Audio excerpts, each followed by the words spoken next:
നമസ്കാരം. എല്ലാ പ്രിയ പ്രേക്ഷകർക്കും ഹലോ ഡോക്ടറിലേക്ക് സ്വാഗതം. മോണരോഗങ്ങൾ എങ്ങനെ നേരത്തെ കണ്ടെത്തി ചികിത്സിക്കാം, എന്തെല്ലാമാണ് നൂതന ചികിത്സാ മാർഗങ്ങൾ, ഈ വിഷയമാണ് ഇന്ന് ഹലോ ഡോക്ടർ സംസാരിക്കുന്നത്.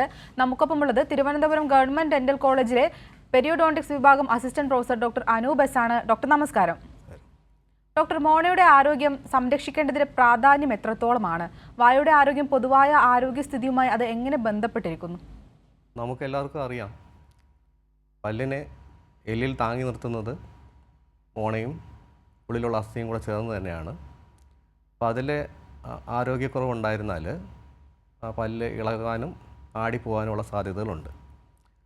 അതുപോലെ തന്നെ പല്ലിനെ മാത്രമല്ല, നമ്മുടെ പൊതുവായ ആരോഗ്യത്തിനെയും മോണരോഗം ബാധിക്കുന്നുണ്ട്. പുതിയ സ്റ്റഡീസ് പറയുന്നത് പ്രമേഹവും മോണരോഗവും തമ്മിൽ വളരെയധികം ബന്ധമുണ്ടെന്നാണ്. അതായത് 2 വേ റിലേഷൻഷിപ്പ് തന്നെ ഉണ്ടെന്നാണ് പുതിയ സ്റ്റഡീസ് പറയുന്നത്. അതായത് പ്രമേഹമുള്ള രോഗികളിൽ മോണരോഗം വരാനുള്ള സാധ്യത കൂടുതലാണ്. അതുപോലെ തന്നെ മോണരോഗം വന്നു നിൽക്കുന്ന പ്രമേഹ രോഗികളിൽ രക്തത്തിൽ ഷുഗറിൻ്റെ അളവ് കൂടുതലാകാനും സാധ്യതയുണ്ട്. അവർക്ക് മരുന്ന് കൂടുതൽ ഡോസേജിൽ എടുക്കേണ്ട ആവശ്യവും വന്നേക്കാം. അതുപോലെ തന്നെ വേറൊരു പഠനം നമുക്ക് കാണിച്ചു തരുന്നത്, ഗർഭാവസ്ഥയിൽ സ്ത്രീകളിൽ മോണരോഗം ഉണ്ടായാൽ ആ സമയത്ത് കുട്ടികൾക്ക് തൂക്കം കുറയാനും മാസം തികയുള്ള പ്രസവത്തിന് സാധ്യതയുണ്ടെന്നാണ്. അതുപോലെ തന്നെ മോണരോഗം ഉണ്ടായിക്കഴിഞ്ഞു കഴിഞ്ഞാൽ മോണയിലൂടെ അണുക്കൾ നമ്മുടെ രക്തധമനികളിൽ പ്രവേശിക്കുകയും രക്തധമനികൾ ബ്ലോക്കുകൾ ഉണ്ടാക്കി ഹാർട്ട് അറ്റാക്ക്, സ്ട്രോക്ക് തുടങ്ങിയ അസുഖങ്ങൾ വരുത്താനും സാധ്യതയുണ്ട്. ഡോക്ടർ, എന്തെല്ലാം തരം മോണരോഗങ്ങളാണ് സാധാരണയായിട്ട് കണ്ടുവരുന്നത്? ഈ മോണരോഗങ്ങൾക്കുള്ള പ്രധാന കാരണം എന്താണ്? പ്രധാന കാരണമെന്ന് പറയുന്നത് നമ്മുടെ വായിലുള്ള അണുക്കൾ തന്നെയാണ്. അണുക്കൾ ഒരു സങ്കീർണമായ ഒരു ഡെൻ്റൽ പ്ലാക്ക് എന്ന് പറയും, ആ ഒരു വാസസ്ഥലത്താണ് അവർ ജീവിക്കുന്നത്. അപ്പോൾ നമ്മുടെ പല്ല് നമുക്ക് നോക്കിക്കഴിഞ്ഞ് കഴിഞ്ഞാൽ ഒരു ഇളം മഞ്ഞ നിറത്തിലുള്ളൊരു പാട നമുക്ക് അനുഭവപ്പെടാം. ആ പാടയിലാണ് അണുക്കൾ വസിക്കുന്നത്. അപ്പോൾ ഈ അണുക്കൾ മാത്രമല്ല, ഈ അണുക്കളെ പ്രതിരോധിക്കാൻ വേണ്ടി നമ്മുടെ ശരീരം നിർമ്മിക്കുന്ന ചില രാസപദാർത്ഥങ്ങളും ഈ മോണരോഗം ഉണ്ടാക്കുന്നുണ്ട്. അത് രണ്ടും കൂടെ ചേർന്നാണ് നമ്മുടെ ഈ മോണരോഗം ഇത്രയും പ്രോഗ്രഷൻ ഉണ്ടാക്കുന്നത്. പിന്നെ എന്തായിരുന്നു രണ്ടാമത്തെ ചോദ്യം? പ്രത്യേകമായും എത്ര തരം മോണരോഗങ്ങളാണ് കണ്ടുവരുന്നത്? മോണരോഗങ്ങൾ അല്ലേ. ഈ മോണരോഗം ഉണ്ടാകുമ്പോൾ നമ്മുടെ മോണയ്ക്ക് വീക്കം ഉണ്ടാകുന്നുണ്ട്, നീർവീക്കം ഉണ്ടാകുന്നുണ്ട്. അപ്പം നീർവീക്കം മോണയിൽ മാത്രം ഒതുങ്ങി നിൽക്കുകയാണെന്നുണ്ടെങ്കിൽ അതിനെ ജിഞ്ചിവൈറ്റിസ് എന്നാണ് പറയാറ്. ജിഞ്ചിവൈറ്റിസ് ചികിത്സിച്ച് കഴിഞ്ഞാൽ നമുക്ക് മോണയെ പൂർവ്വസ്ഥിതിയിലേക്ക് തിരിച്ചെത്തിക്കാൻ സാധിക്കും. അതല്ല, മോണയിൽ നിന്ന് ഈ നീർവീക്കം ഉള്ളിലുള്ള അസ്ഥികളെയും നാരുകളെയൊക്കെ ബാധിക്കുകയാണെന്നുണ്ടെങ്കിൽ അത് നമ്മൾ പെരിയോഡോണ്ടൈറ്റിസ് എന്ന് പറയും. പെരിയോഡോണ്ടൈറ്റിസ് വന്നു കഴിഞ്ഞാലും അതൊരു അഡ്വാൻസ് സ്റ്റേജാണ്. അപ്പോഴത്തേക്കും പല ആടി ഇളകാനും ഒക്കെ സാധ്യതയുണ്ട്. അത്രയും അഡ്വാൻസ് സ്റ്റേജിലേക്ക് എത്തിക്കഴിഞ്ഞ് കഴിഞ്ഞാൽ നമുക്ക് ആ പോയ എല്ലിനെ തിരിച്ച് കൊണ്ടുവരാൻ ബുദ്ധിമുട്ട് തന്നെയാണ്. അതുമാത്രമല്ല, മോണയിലുള്ള പഴുപ്പ് കെട്ടിക്കിടക്കുക, പിന്നെ മോർണ ജീർണിച്ച് പോകുന്ന ചില അസുഖങ്ങളുണ്ട്. പിന്നെ ഒരുപാട് ആഴത്തിലുള്ള കേടുകളിൽ നിന്ന് ബാധിക്കുന്ന മോണരോഗമുണ്ട്. അപ്പോൾ അങ്ങനെ പലതരത്തിലുള്ള മോണരോഗങ്ങൾ ഇതിനകത്ത് വരുന്നുണ്ട്.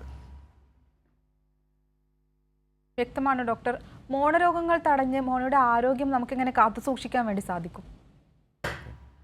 അതിന് പ്രധാനമായി വേണ്ടത് ദിവസവും 2 നേരവും സോഫ്റ്റ് ബ്രഷും ശരിയായ രീതിയിലും ബ്രഷ് ചെയ്യുക എന്നുള്ളതാണ്. അതോടൊപ്പം തന്നെ പല്ലുകൾക്ക് ഇടയിലുള്ള അഴുക്ക് നമ്മൾ ഫ്ലോസോ ഡെൻ്റൽ ബ്രഷോ ഉപയോഗിച്ച് നീക്കം ചെയ്യേണ്ടതാണ്. പിന്നെ ഈ മോണരോഗത്തിൻ്റെ ഏറ്റവും ആദ്യത്തെ ലക്ഷണം തന്നെ മോണയിൽ നിന്നുള്ള രക്തസ്രാവമാണ്. അത് കാണുമ്പോൾ തന്നെ നമ്മളൊരു ഡെൻറ്റിസ്റ്റിനെ കൺസൾട്ട് ചെയ്ത് ആദ്യത്തെ എയർലിസ്റ്റ് ട്രീറ്റ്മെൻറ്റ് എടുക്കേണ്ടതാണ്. ഒരു ഡെൻറ്റിസ്റ്റിനെ ഒരു വർഷത്തിൽ 2 തവണയെങ്കിലും നമ്മൾ കണ്ടിരിക്കണം. ക്ലീൻ ചെയ്യാനുണ്ടെങ്കിൽ ക്ലീൻ ചെയ്തിരിക്കണം. പിന്നെ ആരോഗ്യകരമായ ഭക്ഷണം കഴിക്കുക, പച്ചക്കറികൾ, ഇലക്കറികൾ, പരിപ്പ്, പയറുവർഗ്ഗങ്ങൾ, പിന്നെ കൊഴുപ്പടങ്ങിയ മത്സ്യാഹാരം, ഇവയെല്ലാം അതിലുള്ള ഒമേഗ 3 ഫാറ്റി ആസിഡ് നമ്മുടെ മോണരോഗം തടയാൻ വളരെ ഉത്തമമാണെന്ന് സ്റ്റഡീസ് പറയുന്നുണ്ട്. അതോടൊപ്പം തന്നെ മോണയിൽ മസാജ് കൊടുക്കുക, ധാരാളം വെള്ളം കുടിക്കുക, പിന്നെ പുകവലി പാടെ ഒഴിവാക്കുക. ഇതൊക്കെ നോക്കിക്കഴിഞ്ഞാൽ മോണരോഗം നമുക്ക് തടയാൻ സാധിക്കും. ഡോക്ടർ ഇപ്പോൾ മോണയിൽ രക്തത്തിന്റെ അംശം കണ്ടുവരുന്നതിനെ പറ്റി സൂചിപ്പിച്ചു. പ്രധാനമായും അത്തരത്തിൽ ബ്രഷ് ചെയ്യുമ്പോഴോ അല്ലെങ്കിൽ കട്ടിയുള്ള പദാർത്ഥങ്ങൾ കടിക്കുമ്പോഴോ ഒക്കെ രക്തം വരുന്നതിന്റെ പ്രധാന കാരണം എന്താണ്? മോണരോഗം തന്നെയാണ് രക്തം വരാനുള്ള പ്രധാന കാരണം. മോണരോഗം ബാധിക്കുമ്പോൾ നമ്മുടെ മോണയിൽ സൂക്ഷ്മമായ ചില വ്രണങ്ങൾ ഉണ്ടാകുന്നുണ്ട്. നമ്മുടെ കണ്ണിൽ പെടില്ല. അത്രയും സൂക്ഷ്മമായ വ്രണങ്ങളിൽ നിന്നാണ് ബ്രഷ് ചെയ്യുമ്പോഴത്തേക്ക് തട്ടുമ്പോഴത്തേക്ക് ബ്ലീഡിങ് ഉണ്ടാകുന്നത്. ഇനി ഈ മോണരോഗം മാത്രമല്ലാതെ വേറെ പല അസുഖങ്ങളും നമുക്ക് മോണയിൽ നിന്ന് ബ്ലീഡിങ് ഇൻഡ്യൂസ് ചെയ്യുന്നുണ്ട്. അതായത് വൈറ്റമിൻ സിയുടെ ഡെഫിഷ്യൻസി, പിന്നെ ഹീമോഫീലിയ പോലുള്ള ക്ലോട്ടിംഗ് ഡിസോർഡേഴ്സ്, പിന്നെ ഈ ഹൃദയ സംബന്ധമായ അസുഖങ്ങളുള്ളവർ കഴിക്കുന്ന ആൻറ്റി പ്ലേറ്റ്ലെറ്റ് ഡ്രഗ്സ് ഉണ്ട്. അതായത് എക്കോസ്പിരിൻ, ക്ലോപ്ലെറ്റ്, ഇതൊക്കെ കഴിക്കുന്നവർക്കും മോണയിൽ നിന്ന് ബ്ലീഡിങ് ഉണ്ടാകാം. അതുപോലെ തന്നെ ഒരുപാട് അമർത്തി നമ്മൾ ബ്രഷ് ചെയ്യുകയാണെന്നെങ്കിൽ നോർമൽ മോണയിൽ നിന്നും ബ്ലഡ് ഉണ്ടാകാൻ സാധ്യതയുണ്ട്. വ്യക്തമാണ് ഡോക്ടർ. എന്തെല്ലാം കാരണങ്ങൾ കൊണ്ട് മോണയിൽ വേദന വരാം? മോണയിൽ വേദന വരാനായിട്ടുള്ള സാധാരണ രീതിയിൽ ഈ മോണരോഗം അത്ര വേദനാജനകമല്ല. അതുകൊണ്ട് തന്നെ കൃത്യമായ സമയങ്ങളിൽ രോഗികൾ ചികിത്സ തേടാറില്ല. വേദന ഇല്ലാത്തത് കൊണ്ട് അവരതങ്ങനെ വെച്ചുകൊണ്ടിരിക്കാറാണ് പതിവ്. പല്ല് ആടി തുടങ്ങുമ്പോഴാണ് നമ്മളടുത്ത് വരുന്നത് പൊതുവേ. വേദന വരുന്ന തരം മോണരോഗങ്ങളുണ്ട്. അത് നേരത്തെ പറഞ്ഞ പോലെ മോണയിൽ പഴുപ്പ് കെട്ടിക്കിടക്കുക, ആ അവസ്ഥയിൽ നല്ല വേദന ഉണ്ടാകും. പിന്നെ മോണ ജീർണിച്ച് പോകുന്ന തരം അസുഖങ്ങൾ, പിന്നെ കൃത്യമായി മുളച്ച് വരാത്ത പല്ലുകളുടെ മുകളിലുള്ള മോണ ഇൻഫെക്ഷൻ ആവുക, അപ്പം ഉണ്ടാകുന്ന വേദന. പിന്നെ ഹെർപ്പസ് വൈറസ് കാരണം ഉണ്ടാകുന്ന ഇൻഫെക്ഷൻ കാരണം ഉണ്ടാകുന്ന വേദന. പിന്നെ നമ്മുടെ ആഫ്റ്റർ സൾസർ പോലുള്ള വ്രണങ്ങൾ, ടൂത്ത് ബ്രഷ് കൊണ്ട് മുറിഞ്ഞ വ്രണങ്ങൾ, അങ്ങനെയുള്ള സാധനങ്ങളിലൊക്കെ നല്ല വേദന വരാറുണ്ട് മോണയിൽ നിന്ന്. ഡോക്ടർ, പലർക്കും ഉണ്ടാവുന്ന ഒരു സംശയമാണ് പല്ല് ക്ലീൻ ചെയ്യുന്നത് മൂലം പല്ലിലെ ഇനാമൽ നഷ്ടപ്പെടുമോ എന്നത്. അത്തരത്തിൽ പല്ലിലെ ഇനാമൽ നഷ്ടപ്പെടാൻ ഒരു സാധ്യതയുണ്ടോ? അത് തികച്ചും തെറ്റായ ധാരണയാണ്. കാരണം ഇനാമൽ എന്ന് പറയുന്നത് നമ്മുടെ ശരീരത്തിലെ ഏറ്റവും കട്ടിയാർന്ന ഒരു പദാർത്ഥമാണ്. നമ്മൾ പല്ല് ക്ലീൻ ചെയ്യാൻ ഉപയോഗിക്കുന്ന ഇൻസ്ട്രുമെൻ്റ് എന്ന് പറയുന്നത് സ്റ്റെയിൻലെസ് സ്റ്റീലാണ്. അപ്പം നമ്മൾ ഇനാമലിൻ്റെ മുകളിൽ സ്റ്റെയിൻലെസ് സ്റ്റീൽ വെച്ച് ക്ലീൻ ചെയ്ത് കഴിഞ്ഞാൽ സ്റ്റെയിൻലെസ് സ്റ്റീൽ തേഞ്ഞു പോകുന്നല്ലാതെ ഇനാമൽ ഒരിക്കലും തേഞ്ഞു പോകാൻ സാധ്യതയില്ല. അത് തെറ്റായ ധാരണയാണ്. ഈ ക്ലീനിങ്ങിനെ കുറിച്ച് മറ്റ് തെറ്റിദ്ധാരണകളും നമ്മുടെ സമൂഹത്തിലുണ്ട്. ഒന്ന്, ക്ലീൻ ചെയ്ത് കഴിഞ്ഞാൽ പല്ലിന് ആട്ടം കൂടുമോ, ക്ലീൻ ചെയ്ത് കഴിഞ്ഞാൽ പല്ലിന് പുളിപ്പുണ്ടാകുക എന്നുള്ളതൊക്കെ. അതൊക്കെ വെറും തെറ്റിദ്ധാരണയാണ്. അങ്ങനെയൊന്നും ഉണ്ടാകാറില്ല. ക്ലീൻ ചെയ്യുമ്പോൾ പുളിപ്പുണ്ടാകുന്നതിന് കാരണം എന്ന് പറഞ്ഞു കഴിഞ്ഞാൽ ഈ അഴുക്ക് ഒരു ആവരണം പോലെ ആ വേരിന് ചുറ്റും പിടിച്ചിരിക്കുന്നു. പെട്ടെന്ന് നമ്മൾ ഇളക്കി കഴിയുമ്പോൾ തണുത്ത വെള്ളമൊക്കെ തട്ടുമ്പോഴത്തേക്ക് പുളിക്കും. അത് സ്വാഭാവികമാണ്. അത് ക്ലീൻ ചെയ്തുകൊണ്ടല്ല, അഴുക്ക് ഇളക്കി കളഞ്ഞപ്പോഴത്തേക്ക് പെട്ടെന്നുണ്ടായ ഒരു ഷോക്കാണത്. അത് പതിയെ മാറിക്കോളും. അതൊന്നും പേടിക്കേണ്ട കാര്യമില്ല. അതൊന്നും പറഞ്ഞിട്ട് നമ്മൾ ക്ലീൻ ചെയ്യാതിരിക്കേണ്ട ആവശ്യമില്ല. വ്യക്തമാണ് ഡോക്ടർ. നമ്മുടെ കൂടെ ഒരു പ്രേക്ഷകൻ ചേരുന്നുണ്ട്. പേരൂർ കടയിൽ നിന്ന് ബിജു ആണ്. ബിജു, ഡോക്ടറോട് ചോദിച്ചോളൂ. പറയൂ ബിജു, പറയൂ. ഹലോ. ഈ മോണയ്ക്കകത്തുനിന്ന് അരിമണി പോലെ ഈ സാധനങ്ങൾ വരുന്നത് എന്തുകൊണ്ടാണ്? എന്താണ് അരിമണി എന്ന് വെച്ചാൽ കട്ടിയുള്ള ഭാഗമാണ് വരുന്നേ. കട്ടിയുള്ള അരിമണി പോലെ ഈ കട്ടിയുള്ള സാധനം, കട്ടിയുള്ള യെല്ലോ കളറിലെ കഷ്ണങ്ങളാണ് വരുന്നത് അല്ലേ? വൈറ്റ് കളർ, വൈറ്റ് ചിലപ്പോൾ യെല്ലോ കളർ കഷ്ണമാണ് വരുന്നത്. അത് നമ്മുടെ ഞാൻ നേരത്തെ പറഞ്ഞല്ലോ, ഡെന്റൽ പ്ലാക്ക്. അതായത് നമ്മുടെ പല്ലിൻ്റെ മുകളിൽ ഒരു യെല്ലോയിഷ് പാട ഉണ്ടാകും. ആ പാടയിലാണ് അണുക്കൾ ജീവിക്കുന്നത്. അത് സാധാരണ രീതിയിൽ നമ്മൾ നല്ല പ്രോപ്പർ ബ്രഷ് ചെയ്യുകയാണെന്നുണ്ടെങ്കിൽ ആ പാട ഇളകിപ്പോകും. പക്ഷെ നമ്മൾ ബ്രഷ് തട്ടാണ്ട് അതങ്ങ് ഇരുന്ന് കഴിഞ്ഞാൽ നമ്മുടെ ഉമിനീരിലുള്ള കാൽഷ്യം അടിഞ്ഞ് അത് കട്ട പിടിക്കാറാണ് സാധ്യത. അതിൻ്റെ പേരാണ് കാൽക്കുലസ് എന്ന് പറയും. ഈ കാൽക്കുലസ് പിന്നെ ബ്രഷ് ചെയ്താൽ നമുക്ക് നഷ്ടമാവില്ല.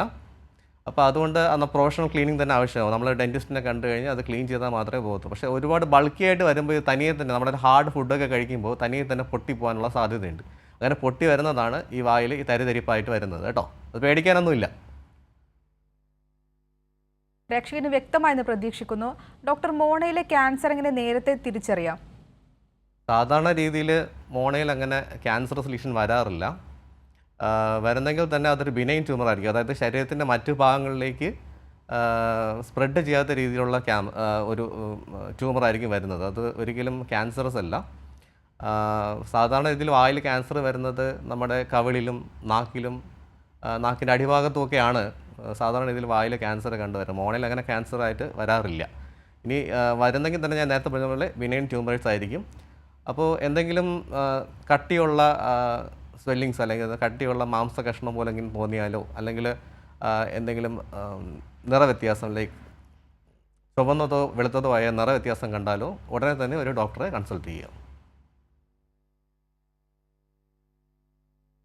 വ്യക്തമാണ് ഡോക്ടർ. കുട്ടികളിലെ മോണരോഗങ്ങൾ എങ്ങനെ തടയാൻ സാധിക്കും? കുട്ടികളിൽ ഞാൻ നേരത്തെ പറഞ്ഞ പോലെ മോണരോഗം അസ്ഥിയെ ബാധിക്കാറില്ല. അത് മോണയിൽ തന്നെ ഒതുങ്ങി നിൽക്കാറാണ് പതിവ്. അതുകൊണ്ട് തന്നെ ജിഞ്ചിവൈറ്റിസിൽ ഒതുങ്ങാറുണ്ട്, പെരിഡോണ്ടിറ്റിസിലേക്ക് പോകാറില്ല. പിന്നെ ചില ജനിതക രോഗങ്ങൾ കാരണം വരുന്ന മോണരോഗങ്ങളുണ്ട്. അത് ചിലപ്പോൾ കുട്ടികളിൽ തന്നെ കാണാറുണ്ട്. കൂടുതലും പ്രായക്കാരായ കുട്ടികളിലാണ് ഈ അസുഖം കാണുന്നത്. അത്രയും ചെറിയ പ്രായത്തിൽ തന്നെ പല്ലുകൾക്ക് ആട്ടം വരികയും പല്ലുകൾ ഇളകി പോകാനുള്ള സാധ്യത ഈ ജനിതക രോഗം കാരണം വരാറുണ്ട്. അതിലൊന്നാണ് അഗ്രസീവ് പെരിഡോണ്ടൈറ്റിസ് എന്ന് പറയുന്നത്. അത് 30 വയസ്സിൽ താഴെയുള്ള ആൾക്കാരിലാണ് സാധാരണയായി കണ്ടുവരുന്നത്. അവരുടെ വായ വളരെ ക്ലീൻ ആയിരിക്കും, എന്നിരുന്നാൽ പോലും അവർക്ക് ഈ അസുഖം ബാധിക്കാറുണ്ട്. അത് ജനിതക വൈകല്യം തന്നെയാണ് അത്. പിന്നെ ഈ നേരത്തെ ഞാൻ പറഞ്ഞ പോലെ പ്രോപ്പറായിട്ട് ബ്രഷ് ചെയ്ത് വെക്കുക, അത് കുട്ടികളെ ട്രെയിൻ ചെയ്യിപ്പിക്കുക. പേരൻസ് കുട്ടികളെ ട്രെയിൻ ചെയ്യിപ്പിക്കുക എങ്ങനെ ബ്രഷ് ചെയ്യണം എന്നുള്ളത്. കൃത്യമായ സമയങ്ങളിൽ അവരെ ബ്രഷ് ചെയ്യിപ്പിക്കുക, ബോധവൽക്കരിക്കുക. എന്നാൽ മാത്രമേ കുട്ടികൾ നമുക്കിത് തടയാൻ പറ്റത്തുള്ളൂ. പിന്നെ ഈ ജനിതക വൈകല്യം കൊണ്ടുള്ള രോഗങ്ങൾ കൃത്യമായ ചികിത്സ ചെയ്യുകയാണെന്നുണ്ടെങ്കിൽ നമുക്ക് അത് മാറ്റാൻ പറ്റിയില്ലെങ്കിൽ പോലും ഒരല്പം കാലത്തേക്ക് അത് അറസ്റ്റ് ചെയ്ത് വെക്കാൻ പറ്റും. വ്യക്തമാണ് ഡോക്ടർ. നമ്മുടെ കൂടെ ഒരു പ്രേക്ഷക ചേരുന്നുണ്ട്. ശാസ്തമംഗലത്ത് നിന്ന് ശാന്തിയാണ്. ശാന്തി, ഡോക്ടറോട് ചോദിച്ചോളൂ. Hello sir. പറയൂ. എന്റെ ഈ പല്ലിലാണെങ്കിൽ അടിഭാഗത്ത് നിറയെ അടിച്ച് ഇങ്ങനെ വന്നുകൊണ്ടിരിക്കുന്നു, പാട കൂടെ പിടിച്ച് ഇങ്ങനെ ഇരിക്കുന്നു സാർ. അതെന്താണ് കാരണം? അഴുകിരിക്കുന്നു എന്നാണോ പറഞ്ഞത്? എന്താണ്? അഴുക്കല്ലായിരുന്നു, കറ പോലെ ഇങ്ങനെ. കറ പോലെ ഇരിക്കുന്നു അല്ലേ? എന്ത് നിറത്തിലാണ് വരുന്നത്? കറുത്ത കറയാണോ? കറുത്ത കറ സാർ. ഇതിനു മുമ്പ് പല്ല് ക്ലീൻ ചെയ്തിട്ടുണ്ടോ? പല്ല് ക്ലീൻ ചെയ്തിട്ടില്ല. ക്ലീൻ ചെയ്തിട്ടില്ല. ഈ കറുത്ത കറ നമ്മുടെ വായിൽ ചില അണുക്കളുണ്ട്. അതായത് ഈ കറുത്ത കറ ഉണ്ടാക്കുന്ന തരം അണുക്കളുണ്ട്. നമ്മൾ ആഹാരം കഴിക്കുമ്പോഴത്തേക്ക് ആഹാരം പറ്റിപ്പിടിച്ചിരിക്കുന്ന ആഹാരം അവർ ഉപയോഗിച്ചതിന് ശേഷം ഈ കറുത്ത കറ പ്രൊഡ്യൂസ് ചെയ്യുന്നുണ്ട്. ആ കറുത്ത കറയാണ് നമ്മുടെ പല്ലിലേക്ക് പറ്റിപ്പിടിച്ചിരിക്കുന്നത്. ഇത്തരത്തിൽ അണുക്കൾ ഒരുപാടുള്ള ആൾക്കാർക്ക് നമ്മൾ ക്ലീൻ ചെയ്തിരുന്നാലും വളരെ പെട്ടെന്ന് തന്നെ ഈ കറ വീണ്ടും വീണ്ടും വരുന്നതായി കാണാറുണ്ട്.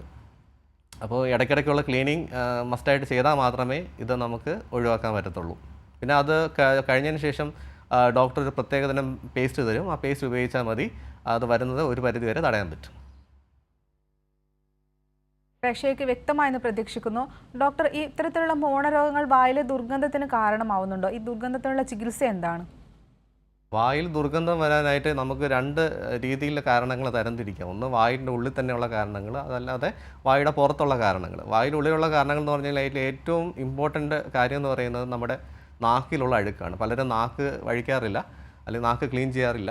നാക്ക് ക്ലീൻ ചെയ്യാതെ വരുമ്പോഴത്തേക്കും നമ്മൾ നാക്ക് നല്ല റഫ് സർഫസാണ്. അതിനകത്ത് ഇഷ്ടംപോലെ അണുക്കളും ആഹാര പദാർത്ഥങ്ങളും വന്ന് ഒട്ടിയിരിക്കുന്ന സ്ഥലമാണ്. അത് ക്ലീൻ ചെയ്തില്ല എന്നുണ്ടെങ്കിൽ വളരെയധികം ദുർഗന്ധം നാക്കിൽ നിന്ന് തന്നെ ഉണ്ടാകാറുണ്ട്.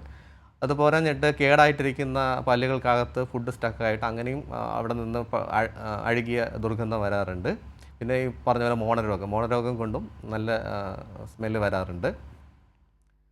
അതുപോരാഞ്ഞിട്ട് വായിന് പുറമേയുള്ള കാരണങ്ങൾ എന്താണെന്നൊക്കെ പറഞ്ഞു കഴിഞ്ഞാൽ ഈ നമ്മുടെ ENT പ്രോബ്ലംസ്, എപ്പോഴും കഫക്കെട്ട്, മൂക്കൊലിപ്പ് അങ്ങനെയുള്ള ആൾക്കാർക്ക് വായിൽ ദുർഗന്ധം വരാം. ഡയബറ്റീസ് ഉള്ള ആൾക്കാർക്ക് വായിൽ ദുർഗന്ധം വരാം. പിന്നെ റെസ്പിറേറ്ററി കംപ്ലയിൻറ്റ്സ്, ശ്വാസകോശ സംബന്ധമായ അസുഖങ്ങളുള്ളവർക്ക് വായിൽ ദുർഗന്ധം വരാം. ലിവർ, കിഡ്നി, ഗ്യാസ്ട്രൈറ്റിസ് അങ്ങനെ തുടങ്ങിയ അസുഖങ്ങളുള്ളവർക്ക് വായിൽ നന്നായിട്ട് ദുർഗന്ധം വരാം. ഈ ദുർഗന്ധത്തിനുള്ള വായിലെ ദുർഗന്ധത്തിനുള്ള മെയിൻ കാരണം എന്ന് പറയുന്നത് വളരെയധികം പെട്ടെന്ന് വേപ്പറായി പോകുന്ന സൾഫർ കണ്ടെയ്നിങ് കോമ്പൗണ്ട്സ് ഉണ്ട് നമ്മുടെ വായിൽ. സൾഫർ ഉള്ള രാസപദാർത്ഥങ്ങൾ അത് പെട്ടെന്ന് ആവിയായി മാറും. അപ്പോൾ ആവിയായി മാറിക്കഴിയുമ്പോഴാണ് അത് നമുക്ക് പുറത്തേക്ക് നമ്മുടെ ബ്രീത്തിൻ്റെ കൂടെ അത് കിട്ടുന്നത്. അപ്പോൾ അതിനെ നമുക്ക് തടയാൻ സാധിച്ചു കഴിഞ്ഞാൽ ഈ വായിൽ നിന്നുള്ള സ്മെല്ല് നമുക്ക് ഒഴിവാക്കാൻ സാധിക്കും. അതിന് പ്രത്യേകമായി വേണ്ടത് ആദ്യം ക്ലീൻ ചെയ്യുക, സ്വന്തമായിട്ട് ബ്രഷിങ്ങും ഫ്ലോസിങ്, ടങ് ക്ലീനിങ് ഇത് മസ്റ്റായിട്ട് ചെയ്യുക. പിന്നെ കെമിക്കലായിട്ട് മൗത്ത് വാഷസ് ഉപയോഗിക്കുക. മൗത്ത് വാഷസിൻ്റെ ആ മിൻറ്റ് കണ്ടൻറ്റൊക്കെ ഉള്ളതുകൊണ്ട് കുറച്ച് നമുക്ക് അത് മാസ്ക് ചെയ്യാനും പറ്റും. ആ മണം വരുന്നത് മാസ്ക് ചെയ്യാൻ പറ്റും. പിന്നെ അതുപോലെ തന്നെ ഇതിനു വേണ്ടി പ്രത്യേക മൗത്ത് വാഷസ് അവൈലബിൾ ആണ്. അതായത് ഈ വേപ്പർ ആവിയായി മാറുന്ന സൾഫർ കണ്ടെയ്നിങ് കോമ്പൗണ്ട്സിനെ ആവിയാക്കി മാറ്റാതിരിക്കാനുള്ള മൗത്ത് വാഷസും അവൈലബിൾ ആണ്. അത് ഉപയോഗിച്ച് കഴിഞ്ഞാൽ നമുക്കിതിനെ ഒരു പരിധിവരെ നേരെയാക്കാൻ പറ്റും. വ്യക്തമാണ് ഡോക്ടർ. നമ്മുടെ കൂടെ മറ്റൊരു പ്രേക്ഷകൻ കൂടി ചേരുന്നുണ്ട്. നെന്മാറയിൽ നിന്ന് വിജയനാണ്. വിജയൻ, ഡോക്ടറോട് ചോദിച്ചോളൂ. സാറേ, മറ്റേ മകന് വായിൽ വലതുഭാഗത്തൊരു പൊള്ളം വന്നാണ്. മോളില് വായില് വലതുഭാഗത്ത് പൊള്ളലോ? പൊള്ളം ചെറിയൊരു പൊള്ളം വന്നാണ്. അത് നമ്മാരെ കാണിച്ച് അത് പൊട്ടിച്ചതാണ്. അത് പഴുത്ത് ഉള്ളിക്ക് ഒരുപാട് പഴുപ്പായി. എന്നിട്ട് തൃശ്ശൂർ ഡെന്റൽ കോളേജിൽ റൂട്ട് കനാൽ ചെയ്ത് കഴിഞ്ഞ ഏപ്രിലിൽ ഓപ്പറേഷൻ കഴിഞ്ഞു. അത് കഴിഞ്ഞ് മെയ്യിൽ ഒരു ചെറിയ ഒരു ഓപ്പറേഷൻ കഴിഞ്ഞു. അത് എന്താ ഓപ്പറേഷൻ എന്താ ചെയ്തേ? അതായത് ആ പൊള്ളത്തിന് കൊണ്ട് ഉള്ളിൽ നിറയെ പഴുപ്പുണ്ട് പറഞ്ഞിട്ടേ ആ പഴുപ്പൊക്കെ കളഞ്ഞ് എല്ലാം ചെയ്തു. പക്ഷെ അവിടെ 2 ഓട്ട വന്നു. അതിന് തൃശ്ശൂർ ഡെന്റൽ കോളേജിൽ നിന്ന് ഒരു ക്ലാമ്പ് ഇട്ട് തന്നിറക്കണേ. എന്താ മനസ്സിലായില്ല, എന്താ ചെയ്താന്ന് പറഞ്ഞേ? ഒരു ക്ലാമ്പ് വായയിൽ ഇങ്ങനെ ഉള്ളിലേക്ക് അത് പോവാതിരിക്കാൻ വേണ്ടിട്ടേ അവിടെ തന്നെ വായയുടെ മുകളിലത്തെ അളവൊക്കെ എടുത്തിട്ടേ എന്നിട്ട് അത് തന്നിട്ട് അത് ഇട്ടിട്ടാണ് ഇപ്പോ ഭക്ഷണം കഴിക്കുന്നത്. രാത്രിയാകുമ്പോ അത് ഊരി വെച്ച് ഒരു വെള്ളത്തിലിട്ട് വെക്കാണ്. ഇപ്പൊ അത് 1 കൊല്ലം കഴിഞ്ഞു. അത് ആ ഓട്ട ഇനിയും അടഞ്ഞിട്ടില്ല. അപ്പൊ ഡോക്ടർ എന്നാ വരാൻ പറഞ്ഞേക്കുന്നേ? പോയപ്പോ പറയണ ഇനി പ്ലാസ്റ്റിക് സർജറി ചെയ്തപ്പോ ചെയ്യേണ്ടി വരുന്ന പറയണത്. ആ ഓട്ട അടയാത്തോണ്ടോ? ഇത് കേട്ടെടുത്തോളം എനിക്ക് മനസ്സിലായതെന്ന് പറഞ്ഞു കഴിഞ്ഞാൽ ഈ പല്ലിൻ്റെ ഇൻഫെക്ഷൻ കാരണം എല്ലിൻ്റെ ഉള്ളിൽ സിസ്റ്റ് എന്ന് പറയുന്ന ഒരു സാധനം വരാറുണ്ട്, ഒരു അസുഖം വരാറുണ്ട്. സിസ്റ്റ്, അത് എല്ല് പൊള്ളയാകുന്ന ഒരു അസുഖം വരാറുണ്ട്. എല്ലാം പൊള്ളയായി പോകും ആ ഭാഗത്ത് ഈ പഴുപ്പ് കെട്ടിയിട്ട്. അപ്പോൾ സാധാരണ രീതിയിൽ നമ്മൾ റൂട്ട് കനാൽ ചെയ്ത് അത് സർജറിയൊക്കെ ചെയ്ത് ആ സിസ്റ്റ് ലൈനിങ് ഒക്കെ റിമൂവ് ചെയ്ത് ബോൺ ഗ്രാഫ്റ്റ് വെച്ച് നിറയ്ക്കുക ചെയ്യാറ്. ഇതിപ്പോൾ വലിയ ഒരു സിസ്റ്റ് ആയതുകൊണ്ട് ചിലപ്പോൾ അത് അങ്ങനെ റിമൂവ് ചെയ്താൽ എല്ലിന് ദോഷം ഉണ്ടാവുന്നതുകൊണ്ടായിരിക്കാം അവരത് അത് ചുരുങ്ങട്ടെ എന്ന് പറഞ്ഞിട്ട് നിങ്ങൾക്ക് ഈ അപ്ലയൻസ് തന്നിരിക്കുന്നത്. ഓട്ട ഇട്ടിട്ട് അത് ചുരുങ്ങട്ടെ എന്ന് പറഞ്ഞിട്ട് അപ്ലയൻസ് തന്നിരിക്കുന്നത്. അതിൻ്റെ ഫർദർ ഇത് അവിടെ തന്നെ കാണിക്കുക. ഇത് പ്ലാസ്റ്റിക് സർജറി ചിലപ്പം ആ ഓട്ട അടഞ്ഞില്ല എന്നുണ്ടെങ്കിൽ ചിലപ്പം ചെറിയൊരു സർജറി വേണ്ടി വരും. അതങ്ങനെ തന്നെ ചെയ്യട്ടെ. നമ്മുടെ ഇവിടെ ഒരു പ്രേക്ഷകൻ കൂടി ചേരുന്നുണ്ട്. കൊല്ലത്ത് നിന്ന് സുധീറാണ്. സുധീർ, ഡോക്ടറോട് ചോദിച്ചോളൂ. പറയൂ സുധീർ. ഡോക്ടർ, എൻ്റെ ഒരു 5 വർഷം മുമ്പ് ഒരു പല്ല് റിമൂവ് ചെയ്തായിരുന്നു. ഫില്ല് ചെയ്തു? കേക്കാം. പല്ല് ഫില്ല് ചെയ്തു എന്നല്ലേ പറഞ്ഞേ? റിമൂവ് ചെയ്ത സമയത്ത് റിമൂവ് കഴിഞ്ഞ സമയത്ത് എനിക്ക് ഈ പല്ല് അടയ്ക്കാൻ പറ്റാത്ത രീതിയിൽ അങ്ങ് ബ്ലോക്ക് ആയി. ഇതിന്റെ മുകളിലത്തെ താടിയിൽ അടയ്ക്കാൻ പറ്റാത്ത രീതിയിലായെന്നാണോ പറയുന്നത്? അടയ്ക്കാൻ പറ്റാതെ, അതായത് ചെവിയുടെ നേരെ തൂക്ക് വെച്ചാണ്. അപ്പോ അത് പിന്നെ അന്നേരം തന്നെ പുള്ളി പിടിച്ചിട്ടൊക്കെ ചെയ്തെങ്കിൽ എനിക്ക് ഒരുപാട് കോസ്റ്റ് നല്ല രീതിയിൽ നമ്മൾ വാ തുറന്ന് വീടുമ്പോൾ ഒരു വേദന ഉണ്ട് അവിടെ. ഇതിപ്പോ എത്ര നാളായി സംഭവം നടന്നിട്ട്? ഇപ്പൊ അതൊരു 3-4 വർഷമായി. ഇടയ്ക്കിടയ്ക്ക് വലിയ രീതിയിൽ അങ്ങനെ അതിന് ശേഷം തുറക്കാറില്ല. വേദനയാണ്. അതെയോ? ഇത് ഒരിക്കൽ നമുക്ക് ഇങ്ങനെ ഒരു ചാട്ടം വന്നു കഴിഞ്ഞാൽ വീണ്ടും വീണ്ടും സ്ലിപ്പായി പോകാനുള്ള സാധ്യത കൂടുതലാണ്. അത് വന്നിട്ടില്ല. വേദന അല്ലേ? അന്ന് എന്തെങ്കിലും മരുന്ന് എന്തെങ്കിലും കഴിച്ചായിരുന്നോ വേദനയ്ക്ക്? ഒന്നും കഴിച്ചിട്ടില്ല. ഇല്ല. എന്തെങ്കിലും ഫിസിയോതെറാപ്പി അങ്ങനെ എന്തെങ്കിലും ചെയ്തായിരുന്നോ അങ്ങനെ സംഭവിച്ചപ്പോ? ഒന്നും ചെയ്തില്ല. അന്ന് ഡോക്ടർ പോവാൻ നേരത്ത് പറഞ്ഞു ഇനി ഇയാൾ വാ തുറന്ന് വലിയ രീതിയിൽ പുറത്ത് വിടുന്ന സമയത്ത് ശ്രദ്ധിക്കണം, ഒരു ഓവറായിട്ട് തുറക്കല്ലേ എന്ന് പറഞ്ഞു. അത് ഡോക്ടർ പറഞ്ഞത് അത് ആവശ്യമുള്ള കാര്യമാണ്. അതായത് ഞാൻ നേരത്തെ പറഞ്ഞ പോലെ ഒരിക്കൽ നമുക്ക് സ്ലിപ്പായി പോയി കഴിഞ്ഞാൽ അത് വീണ്ടും വീണ്ടും സ്ലിപ്പാകും. അപ്പം ഒരു പരിധിയിൽ കൂടുതൽ അത് ഓപ്പൺ ചെയ്തിരിക്കുക. പിന്നെ ഈ വേദനയുടെ കാര്യത്തിന് വേണ്ടിയിട്ട് നമ്മൾ ഒരു ഫിസിയോതെറാപ്പിസ്റ്റിനെ കണ്ടിട്ട് അതൊരു കൺസൾട്ടേഷൻ എടുക്കണം. കാരണം ഇത്രയും 3 വർഷമായിട്ട് ഇങ്ങനെ വേദന നിൽക്കുന്നുണ്ടെങ്കിൽ ഒരു ഫിസിയോതെറാപ്പിസ്റ്റിനെ കണ്ടിട്ട് വേണ്ട എക്സസൈസ് കൊടുത്താൽ മാത്രമേ നമ്മുടെ മസിൽസൊക്കെ റിലാക്സ് ആയി വരത്തുള്ളൂ. അപ്പോൾ മസിലൊക്കെ കട്ടിയായിട്ടിരിക്കുന്നതുകൊണ്ടാണ് നമുക്ക് ഈ വേദന അനുഭവപ്പെടുന്നത്.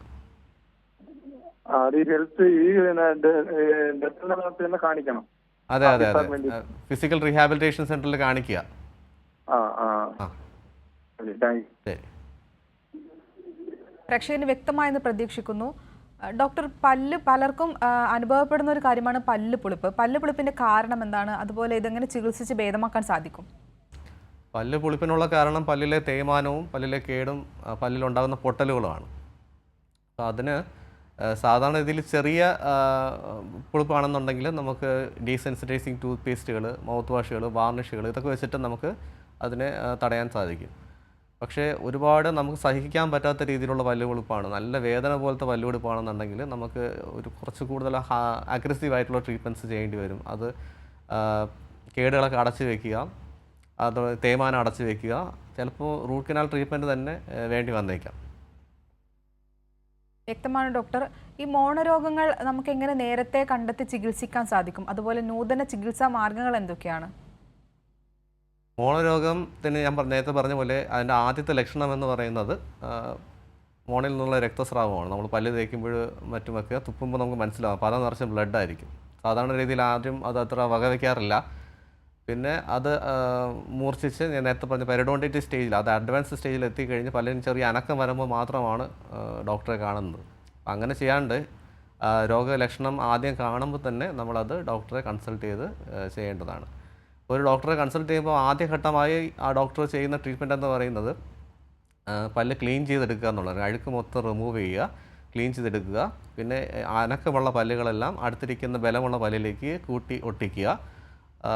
പിന്നെ എങ്ങനെ വായ ശുദ്ധിയാക്കി വയ്ക്കാമെന്നുള്ള നിർദ്ദേശങ്ങൾ അത് ഡോക്ടർ. ഞാനൊന്ന് ഇടപെടുകയാണ്. നമ്മുടെ കൂടെ ഒരു പ്രേക്ഷകൻ ചേരുന്നുണ്ട്. കരമനയിൽ നിന്ന് രാഹുലാണ്. രാഹുൽ, ഡോക്ടറോട് ചോദിച്ചോളൂ. ഡോക്ടർ എൻ്റെ പേര് രാഹുൽ. പറയൂ രാഹുൽ. എനിക്ക് കഴിഞ്ഞ ജാനുവരി ഒക്കെ ആയപ്പോ എനിക്ക് പല്ലിന്റെ റൈറ്റ് സൈഡിൽ മുകളിലായിട്ട് 2 പല്ലിന്റെ ഇടയ്ക്ക് നല്ലപോലെ ഒരു വേദന വന്നായിരുന്നു. അങ്ങനെ ഞാൻ മെഡിക്കൽ കോളേജിന്റെ അടുത്തുള്ള ഡെന്റൽ കോളേജില്ലേ അവിടെ വന്ന് ഞാൻ പല്ല് ക്ലീൻ ചെയ്തായിരുന്നു, ഡീപ്പ് ക്ലീൻ ചെയ്തായിരുന്നു. അവിടെ ഒരു ആതിര എന്ന് പറഞ്ഞൊരു ഡോക്ടറാണ് എനിക്ക് ക്ലീൻ ചെയ്തൊക്കെ തന്നത്. 2 പ്രാവശ്യമായിട്ട് ക്ലീൻ ചെയ്ത് ഇപ്പൊ ഓക്കെയാണ്. ഞാൻ ഇനി ഇതേപോലെ ക്ലീൻ ചെയ്യേണ്ട ആവശ്യമുണ്ടോ? അതേ പല്ല് വേദനയായിട്ട് വരുമ്പോ മാത്രം ഞാൻ ചെയ്താൽ മതി? രാഹുലിന്റെ പേര് പറഞ്ഞേ? ഹലോ, രാഹുലല്ലേ പേര് പറഞ്ഞു? അതെ അതെ. രാഹുലിന് അന്ന് വേദന വരാനുള്ള കാരണം പല്ലിന്റെ ഇടയിൽ ഫുഡ് കുടുങ്ങിയതാണോ? അതെയാണ്. എന്താണ് ഡോക്ടർ പറഞ്ഞത്? ഡോക്ടർ പറഞ്ഞ ഇത് തന്നെ, പല്ലിന്റെ ഇടയിലല്ലേ വേദന തോന്നിയത് രാഹുലിന്? അതെ അതെ. നമുക്ക് അത് സാധാരണ രീതിയിൽ പല്ലിന്റെ ഇടയിൽ ഏതെങ്കിലും മാംസാഹാരങ്ങളോ എന്തെങ്കിലും ആഹാരം കുടുങ്ങിയിരിക്കുക, അത് ജീർണിച്ച് നമുക്ക് മോണയ്ക്ക് വേദന വരുന്നതാണ്. ക്ലീൻ ചെയ്തപ്പോൾ പോയിട്ടുണ്ടെങ്കിൽ അത് തന്നെ ആവും, അല്ലാതെ വേറെ രീതിയിൽ വേദന വരാൻ സാധ്യതയില്ല. പല്ലിന്റെ ഇടയിൽ കേടൊന്നും കാണുന്നില്ലല്ലോ അല്ലേ? ഇല്ല, അന്ന് എക്സ്റേ ഒക്കെ എടുത്ത് നോക്കിയായിരുന്നു. കേടൊന്നുമില്ല. ഇല്ല. അപ്പോൾ പല്ലിന്റെ ഇടയിൽ ഫുഡ് കയറുന്നതുകൊണ്ട്, അല്ല കേടില്ലാതെ തന്നെ പല്ലിന്റെ ഇടയിൽ ചിലപ്പം നല്ല ടൈറ്റ് കോണ്ടാക്ട് ഇല്ലാത്തതുകൊണ്ട് ഫുഡ് കയറാം. അപ്പോൾ അങ്ങനെ സംഭവിച്ചതാണ്. അപ്പോൾ രാഹുൽ ഇതിപ്പോൾ വേദന വരുന്നവരെ വെയിറ്റ് ചെയ്യണ്ട.